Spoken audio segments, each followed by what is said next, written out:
Welcome to Elementary. I hope you're having a fabulous Monday wherever you're watching. Can you believe that today is literally January 8th and it's 8 days into the new year? Happy New Year once again.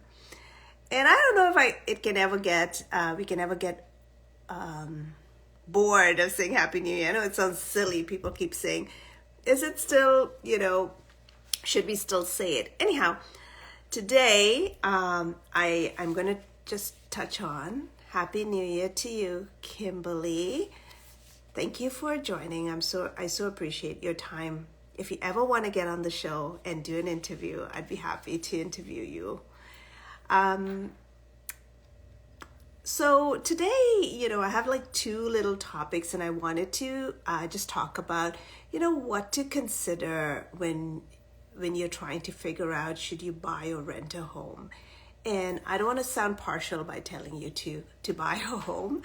And but you have to be realistic, right? But these are some of the things that you should really kind of turn your mind towards, really think deeply and look into it. So one of the things is this financial implication. So when you're buying a home, it requires some upfront costs, right? And so that goes in down payment, closing cost, and incidentals, we'll say, just in case you need, moving costs, closing costs, all of those things. So there is a financial impact to it, right? And a lot of times with my buyers, if whether they're first time or they've been around the block, and sometimes I have buyers who haven't purchased a home in a long time.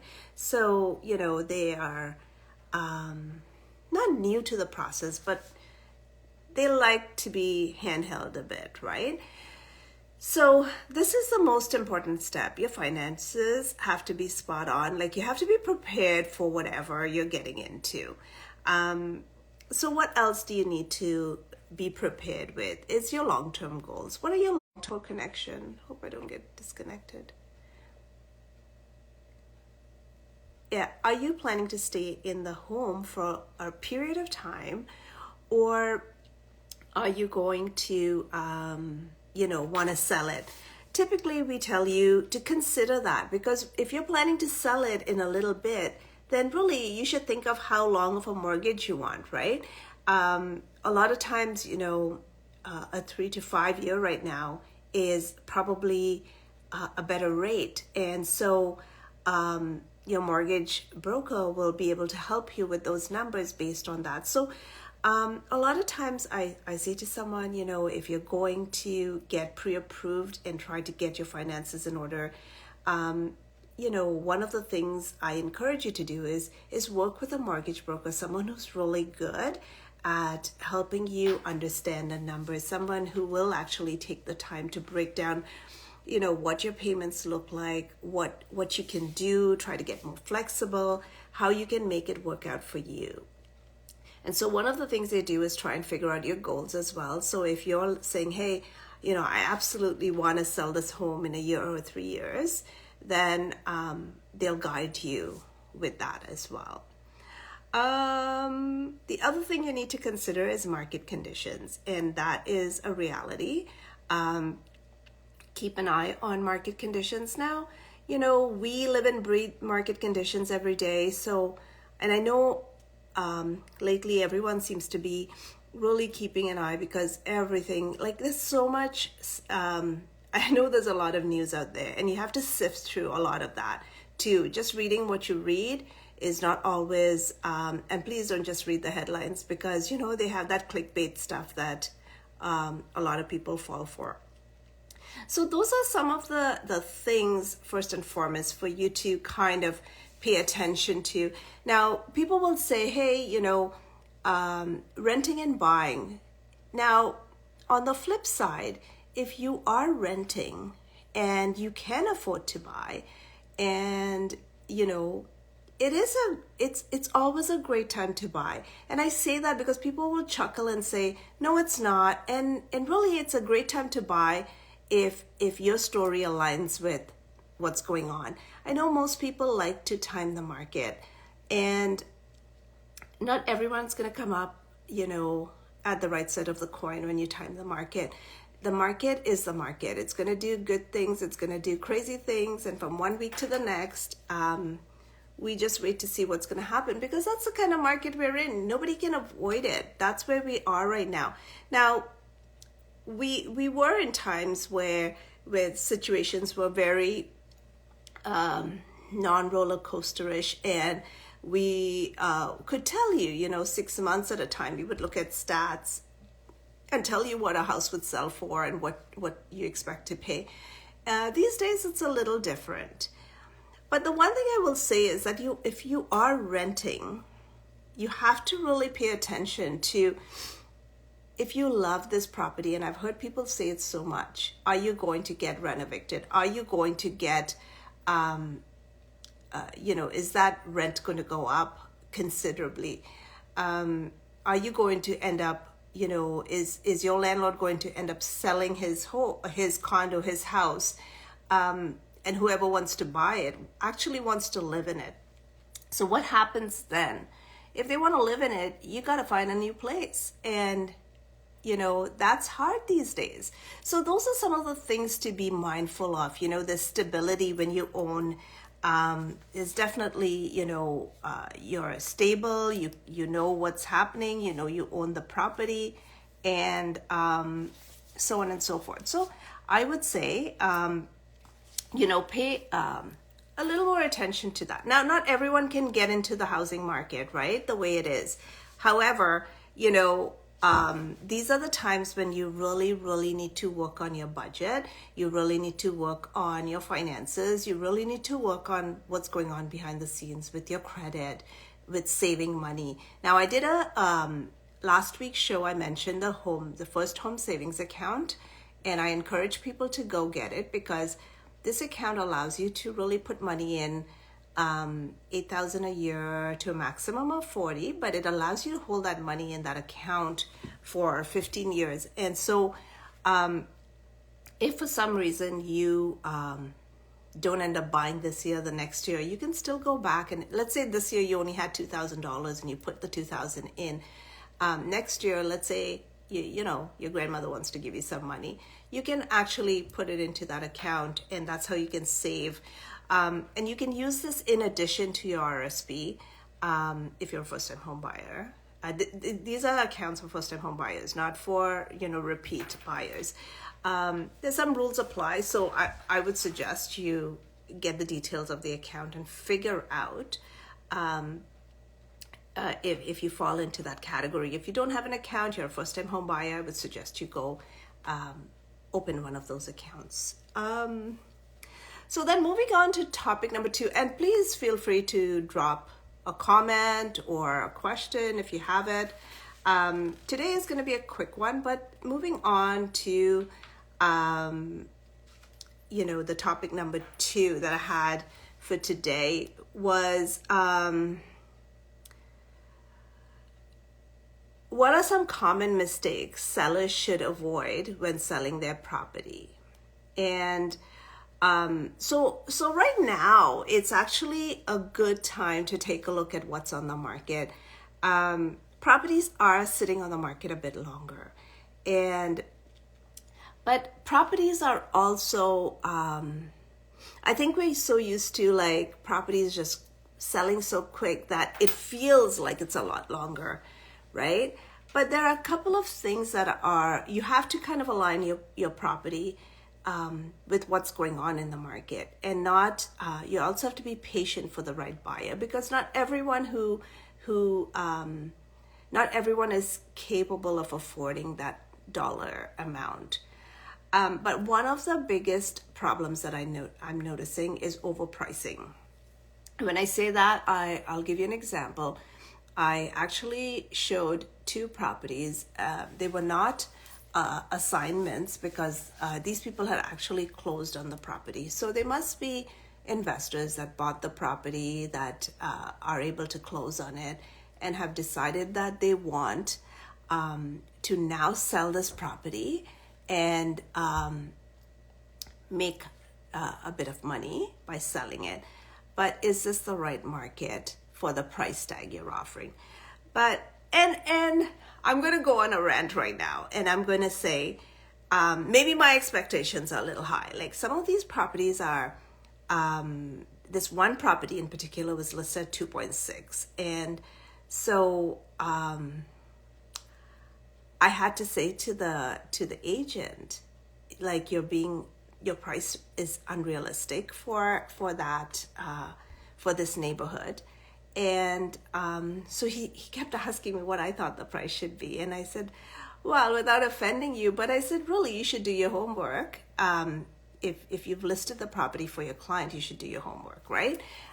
It's a very unrealistic price range. But like even little things, and I kind of pointed out to him, right? Like I said, like let me kind of go into a little bit of details, right? You go upstairs and the bedrooms have carpet, and it's an easy fix, but the bedrooms have carpet. It's 2.6, and you could not get hardwood floors. You go to the kitchen and you take a look at the kitchen and the choices. So I know a lot of people have this mindset that, hey, I'm buying this property. It's an investment property. I just want to make a little money. I want to quick flip it. But you still have to have quality stuff in it if you want to attract buyers. No different than anything else. Like 30-inch stove cutout, just a regular fridge cutout. The cabinets were, a cheaper quality. So when you start looking at all these finishes, you're like, oh my goodness, am I like expecting too much? Because really, I know I'm not. Like I'm not, but if you're wanting that price range, realistically, if the client has to come in and consider that price and then consider all of the upgrades to go with it, so I had to tell them they were unrealistic. Anyhow, so budget is the first thing. If your property is not moving, especially in this market when people have a choice, again. Anyways, if it was a hot market and people were paying top dollar for garbage and like really bad looking properties in really terrible state, it's a different issue, but that's not the market we're in, right? So you have to be realistic about it. The other thing that people need to do and be aware of is like for buyers. If you're a buyer, doesn't matter your price tag, have you been pre-approved and are you skipping the pre-approval piece? And that is really, really important because if you're a buyer, you're skipping getting pre-approved. It's quite dangerous, first of all, if you're because now you're going to waste time. And really, at the end of the day, you want to make sure you can afford this property, right? You want to make sure you're actually, your numbers are run through the ringer quite well. You know what your contingencies are. You know if there's something that goes wrong from now until closing. All of those things that need to happen, but not being skipping. So for example, I'll give you some examples. So obviously someone sold someone something, and I have my view on brand new properties. I love brand new properties. I love to be able to go in and pick out my own finishings and have it all. But I also know there's a reality check with that piece. The reality check is when you go in and you get a brand new property, you probably can't afford the top of the line finishings with the builder anyways. However, let's just say you go into this place, people have told you, hey, you don't need to be approved by the bank. You don't need to have approvals. You just need to, put your down payment. So I've seen a few people, they've actually put in like 200, 300, 350 down payment, and they're hoping, at least they were hoping that they could qualify. So now the market has changed quite drastically. Interest rates are, no longer 2%. It's like 6%, 7% if you want. It's crazy. But so then what happens is people can't afford to qualify, and you're putting yourself and your family through so much stress. But you also you haven't done, like, I understand if the tide changes halfway through and you get a bad hand. But if you actually on purpose skip that step, I think you're being like, I don't know, you're like gambling or something. Yeah, gambling, that's the word. Gambling with your money, because that's exactly what you're doing. You're hoping that you just roll the dice and you show up on the right side. And so for those people, sometimes they're gonna get, when you gamble, the house always wins, right? So that's kind of what I've been noticing. And the other thing with some sellers that I'm noticing too is that they're listing their home. Look, you get what you pay for, right? You get what you pay for. Some of the sellers, if you're a seller, you're listing your home, there are a couple of things that you have to be on top of. One, pricing. We talked about that already. Number two, as a seller, you have to have, your house has to be staged, okay? Your house has to be staged. There's like, and when I say staged, I don't want you to get like freaked out thinking, oh my God, I have to incur all these costs. There's different levels of staging. There's a level of staging where you're just doing like, you're trying to incorporate your furniture with something from some new pieces, so that it looks, but there's more to staging. It's not just furniture, it's not just pieces, it's just it's set up, it's showing that room in its full potential, it's showing the bedrooms in its full potential, it's actually decluttering, it's actually taking out religious items, it's actually taking out memorabilia. I just said actually so many times, but you know what I mean. It's taking out all these things. So people who, when they walk into your house, they can actually, they can see themselves in your property, right? They can visualize what life will be there for them. Now, you want to sell your property. You don't want to, hang on to it, right? So in this case, you need to be a little open-minded. Now, the other part too, the last part is the marketing piece, and that's most important, whether it's, paper marketing, whether it's digital, like you have to have a marketing plan. And I can tell you that someone who tells you they can do it for 1% and want to give you a discounted rate, they are doing bare bones for you. They're putting it on the MLS, and this is not the time for your property to just go on the MLS. It's not going to sell that way. Like, even if it was a hot market, your house has to look hot, right? To sell at the top dollar. So how much money are you leaving on the table by just allowing someone to discount it? Because if they're willing to discount their commission, they're going to discount what you get on your end, right? So just be mindful of that. I'm not saying, I'm just asking you to be mindful. Figure out what the marketing plan is. Do they have a marketing plan? Are they going to market your property? What are they going to do? How many eyes are they, just getting eyes in front of your property is not enough. It's actually what sort of traction, getting the right people to come into your property. I would rather have no one walk into something I listed. Now, I would not rather have it. I would rather have less people walk into something I listed than a whole bunch of people who have no intention to buy. Like, all you need is one person who absolutely falls in love with your place. So those are some of the things, I wanted to chat about today, just briefly, just have a quick chat.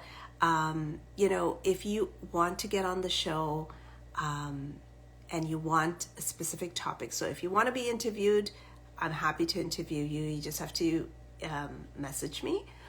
The other thing too is if you want a topic unpacked, someone, if you say, hey, I'd like to talk about something a little more, then great. Let me know what you want to talk about. So now, not next week, but the following week, which is January 22nd, I'm going to have a mortgage specialist broker be on the show. And so if you have questions, send them in. But you can always ask questions. There's a question icon during the show. You can always ask questions during the show. If you don't get to you during the show, we'll always get back to you. But yeah, so next week we're going to be on a break. We're not going to do a show next week, but the following week I'm going to have a mortgage specialist, and it's going to be excellent timing. I mean, it's a couple of days before the next announcement. We don't have a crystal ball. We can't tell you what's going to happen, but we just have to work with the market, and the market is going to do whatever the market is going to do. And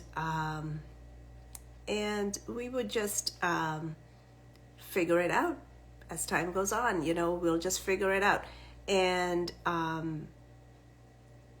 that's why it's important to get someone who's going to be patient with you, whether it's your mortgage specialist, whether it's your realtor or real estate specialist.